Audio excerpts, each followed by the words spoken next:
हिंदू पौराणिक कथाओं में भगवान शिव के जन्म के बारे में बहुत सी पौराणिक कथाओं का वर्णन किया गया है।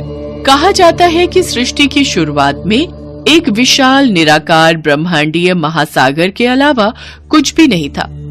ये महासागर सारी सृष्टि का स्रोत था, गर्भ जहाँ से सब कुछ निकला और अंततः सब कुछ उसी में लौट आया। ब्रह्मा जी सृष्टि के निर्माता थे तो विष्णु जी सृष्टि के संरक्षक थे, परंतु समय के चक्र को बदलने के लिए और सृष्टि के नव निर्माण के लिए भी एक ऐसी ऊर्जा की आवश्यकता थी जो सृष्टि का विनाश करके उसे पुनर्स्थापित कर सके। इस ब्रह्मांड को एक शक्ति, एक ऊर्जा की आवश्यकता है जो विनाश और कायाकल्प के माध्यम से संतुलन ला सके। इस दुर्जेय भूमिका को कौन निभाएगा? ब्रह्मांड को वास्तव में ऐसी शक्ति की आवश्यकता है, एक शक्ति जो हमसे परे है, समय, विनाश और पुनर्जीवन के चक्र को चलायमान रखने वाली एक शक्ति। पर ऐसी शक्ति।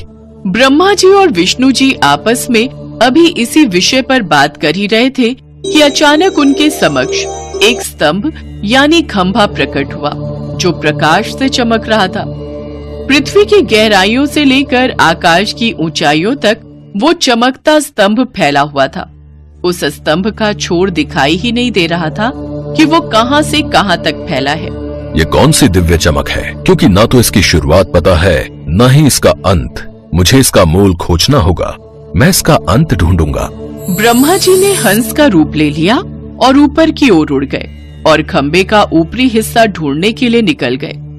वहीं विष्णु जी ने वराह यानी सुअर का रूप धारण किया और पृथ्वी में समा गए। उन्हें खोजते खोजते युग बीत गए, लेकिन स्तंभ का छोर नहीं मिला और दोनों ने हार मान ली।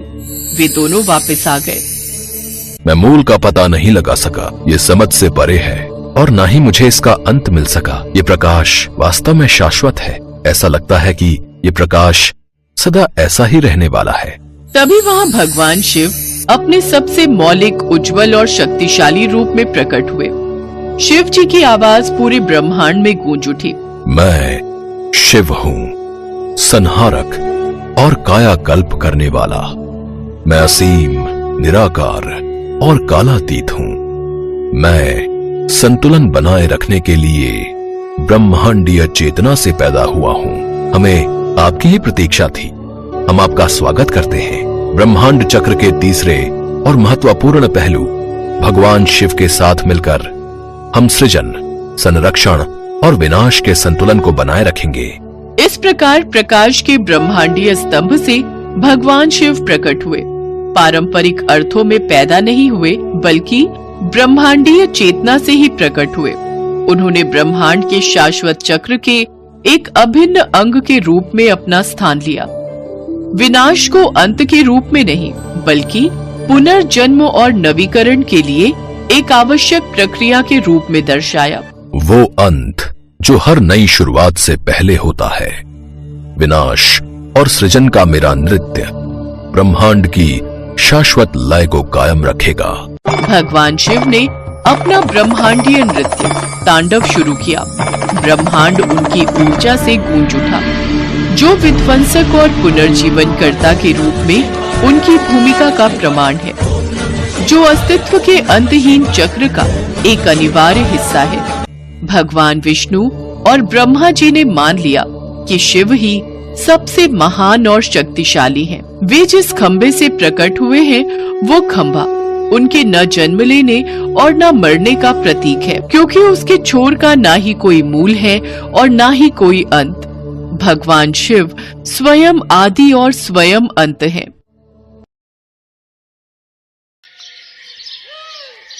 पृथ्वी की रक्षा और जन कल्याण के हित के लिए अनेकों बार भगवान विष्णु की भांति भगवान शिव ने भी अवतार लिया है।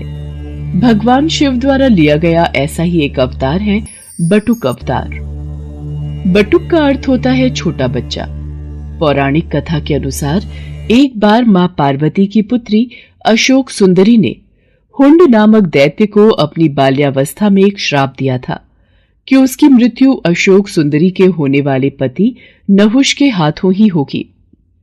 इसलिए बाल्यावस्था में ही हुंड ने नहुष का वध करने की योजना बनाई। मैं अशोक सुंदरी के श्राप को सिद्ध होने से पहले ही नष्ट कर दूंगा। मैं बाल्यावस्था में ही नहुष और अशोक सुंदरी का वध कर दूंगा। मुझे ये बात माताश्री को बतानी होगी। माताश्री, माताश्री, आप कहाँ हो? मेरा हृदय व्याकुल हो रहा है। क्या हुआ अशोक सुंदरी? आप इतनी घबराई हुई क्यों हो पुत्री? माताश्री, हुंड राक्षस नहुष को मारने के लिए निकल चुका है। वो नहुष का वध करने वाला है। उसको रोक लीजिए माताश्री, नहीं तो अनर्थ हो जाएगा। हुंड राक्षस की इतनी हिम्मत कि वो नहुष की हत्या करने का साहस कर बैठा। आज हुंड दैत्य को मेरे हाथों से कोई नहीं बचा सकता। देवता, ऋषि, मुनि सब हुंड के प्रकोप से तंग आ चुके हैं। अब मुझे उसका संहार करना ही होगा। देखते ही देखते मां पार्वती